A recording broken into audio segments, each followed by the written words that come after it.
आज के वीडियो में हम आज एक ऐसे शख्स के बारे में बात करने वाले हैं जिसकी सोच और कार्यशैली ने इस देश के अंदर बहुत बड़ा परिवर्तन ला दिया। आपने जरूर सुना होगा कि प्राचीन समय में भारत सोने की चिड़िया हुआ करता था और यहां दूध की नदियां बहती थी।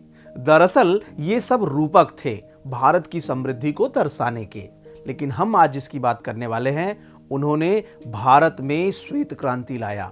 उन्हें श्वेत क्रांति का जनक कहा जाता है। उनके प्रयास से अपने देश में दूध का उत्पादन इतना बढ़ गया कि दूध की नदियां वाली लोकोक्ति काफी हद तक सही साबित हो गई और शायद इसीलिए इस क्रांति को एक और नाम दिया गया जिसे कहते हैं ऑपरेशन फ्लड। जी हां, आज हम बात करेंगे डॉक्टर वर्गीस कुरियन की। अगर इनके शुरुआती जीवन की बात करूं तो इनका जन्म केरल के कोझिकोड में 26 नवंबर 1921 को हुआ था। इन्होंने 1940 में लोयोला कॉलेज मद्रास से भौतिकी में स्नातक किया और मद्रास विश्वविद्यालय से मैकेनिकल में बीई की कोर्स को पूरा किया। इसके बाद वे मैकेनिकल इंजीनियरिंग के परास्नातक करने के लिए यानी मास्टर की डिग्री हासिल करने के लिए संयुक्त राज्य अमेरिका चले गए। उन्होंने जमशेदपुर में टाटा आयरन स्टील कंपनी संस्थान और बेंगलोर में राष्ट्रीय डेयरी अनुसंधान संस्थान में भी प्रशिक्षण प्राप्त किया। डॉक्टर वर्गीस कुरियन वर्ष 1948 में अमेरिका से भारत वापस आकर सरकार के डेयरी विभाग में शामिल हो गए। मई 1949 में उन्होंने गुजरात के आनंद में सरकारी अनुसंधान क्रीमरी में डेयरी इंजीनियर के रूप में इसे ज्वाइन किया। मैं बताता चलूं, क्रीमरी वह जगह होती है जहां दूध से मक्खन, क्रीम आदि बनाया जाता है। इसी दौरान हुआ यूं कि गुजरात के कैरा जिले के दूध उत्पादक किसानों ने अंग्रेजों का विरोध करना शुरू कर दिया, क्योंकि उस समय कैरा डिस्ट्रिक्ट में दूध के कारोबार पर ब्रिटिश कंपनी पोल्सन डेयरी का वर्चस्व था। जिले के किसान पोल्सन डेयरी की मनमानियों से दुखी थे। इसी क्रम में कैरा जिला सहकारी दुग्ध उत्पादन संघ लिमिटेड, जिसे KDCMPUL भी कहा जाता है, ब्रिटिश पोल्सन डेयरी से मुकाबला करने के लिए संघर्षरत था। इस चुनौती से प्रेरित होकर वर्गीस कुरियन ने अपनी नौकरी छोड़ दी और दुग्ध प्रसंस्करण संयंत्र स्थापित करने में KDCMPUL के अध्यक्ष त्रिभुवन दास पटेल की सहायता के लिए आगे आए। इस तरह जन्म हुआ अमूल कंपनी का। डॉक्टर कुरियन का सपना देश को दुग्ध उत्पादन में आत्मनिर्भर करना था और साथ ही साथ किसानों की दशा को सुधारना भी था। अब आइए यहीं समझ लेते हैं अमूल के बनने की कहानी। अमूल की टैगलाइन है Amul the taste of India. Amul Bharat का एक दुग्ध सहकारी आंदोलन है। अमूल एक ऐसा ब्रांड है जो गुजरात सहकारी दुग्ध विपणन संघ लिमिटेड नाम की सहकारी संस्था के प्रबंधन में चलता है।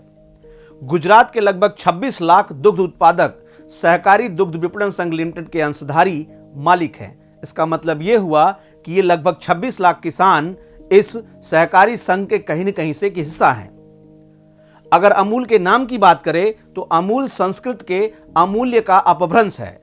अमूल्य का अर्थ होता है जिसका मूल्य ना लगाया जा सके। अमूल गुजरात के आनंद नामक नगर में स्थित है। हम ये कह सकते हैं कि अमूल एक सहकारी आंदोलन की दीर्घ अवधि में सफलता का एक बेहतर उदाहरण है और भारत जैसे विभिन्न विकासशील देशों में सहकारी उपलब्धि के श्रेष्ठतम उदाहरणों में अमूल को गिना जा सकता है। अमूल ने भारत में श्वेत क्रांति की नींव रखी, जिससे भारत संसार का सबसे अधिक दुग्ध उत्पादन करने वाला देश बन गया। अमूल ने ग्रामीण विकास का एक बेहतरीन मॉडल प्रस्तुत किया। लोगों तक एक अच्छा उत्पाद पहुंचाने के लिए अमूल द्वारा इसमें एक 3 टायर मॉडल का इस्तेमाल किया गया, जिसमें पहले गांव में एक संस्था से दूध लिया जाता था जो प्राइमरी प्रोड्यूसर हुआ करते थे। फिर यह दूध जिले के सहयोगी दुग्ध भंडार के पास जाता था। वे दूध को पर्याप्त तापमान पर रखते थे और उसको रखने के लिए उसमें रासायनिक पदार्थ भी डाले जाते थे। और फिर तीसरे चरण में वह दुग्ध फेडरेशन, जो दूध की प्रोसेसिंग और उसको बाजार में बेचने का काम करता था, तक पहुंचाया जाता था। अमूल के इस विकसित मॉडल से दलाल और बिचौलियों को पूरी तरह हटाया जा चुका था और यही गांव के लोगों के मुनाफा कमाने का स्रोत बन गया। एक बात और, भैंस के दूध से पहली बार पाउडर बनाने का श्रेय भी डॉक्टर कुरियन को ही जाता है। उन दिनों दुनिया में गाय के दूध से दुग्ध पाउडर बनाया जाता था। अमूल के सफलता का एक महत्वपूर्ण कारण यह भी है क्योंकि इस तकनीक के कारण ही वे नेस्ले जैसे प्रतिद्वंदी कंपनियों का मुकाबला कर पाए। नेस्ले अभी तक गाय के दूध से ही पाउडर बनाता था क्योंकि यूरोप में गाय के दूध का पैदावार ज्यादा था। अमूल की सफलता से आसान्वित होकर तत्कालीन प्रधानमंत्री लाल बहादुर शास्त्री ने अमूल मॉडल को देश के अन्य स्थानों पर फैलाने के लिए राष्ट्रीय दुग्ध विकास बोर्ड यानी एनडीडीबी का गठन 1965 में किया और डॉक्टर कुरियन को बोर्ड का अध्यक्ष बनाया गया। एनडीडीबी ने वर्ष 1970 में ऑपरेशन फ्लड की शुरुआत की, जिससे भारत दुनिया का सबसे बड़ा दुग्ध उत्पादक देश बन गया। कुरियन 1965 से लेकर 1998 तक यानी 33 साल तक एनडीडीबी के अध्यक्ष रहे। अपनी एक मीटिंग में अमूल के चेयरमैन डॉक्टर वर्गीज कुरियन ने कहा था, सहयोग से काम करना और सबके साथ काम करना उनकी सबसे पहली सोच है।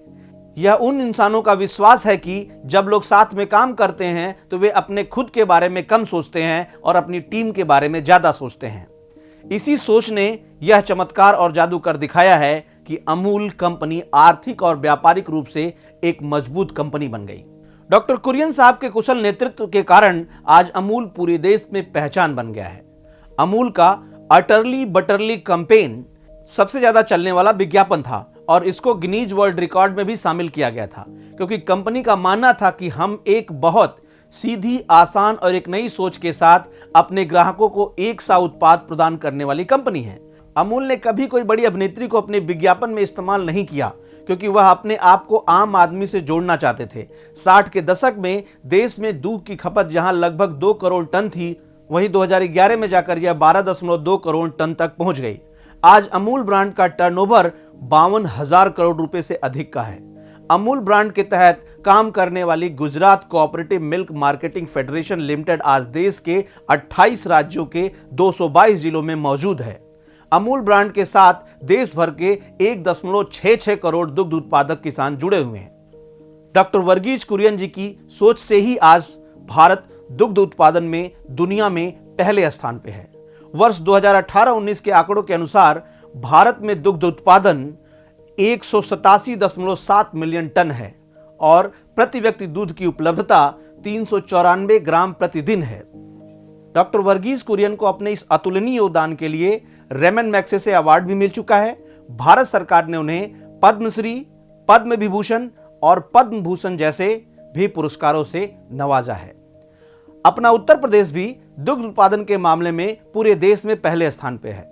वाराणसी में प्रधानमंत्री अमूल के एक प्लांट की आधारशिला रखने वाले हैं। इससे क्या लगता है, उत्तर प्रदेश के पूर्वांचल में श्वेत क्रांति आ सकेगी?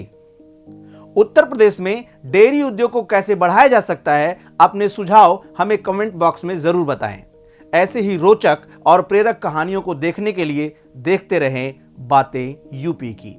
अगर अभी तक आपने हमारे चैनल को सब्सक्राइब नहीं किया है तो इसे जरूर सब्सक्राइब कर लें और लगे हाथ बेल आइकन को भी दबा ही दें। नमस्ते।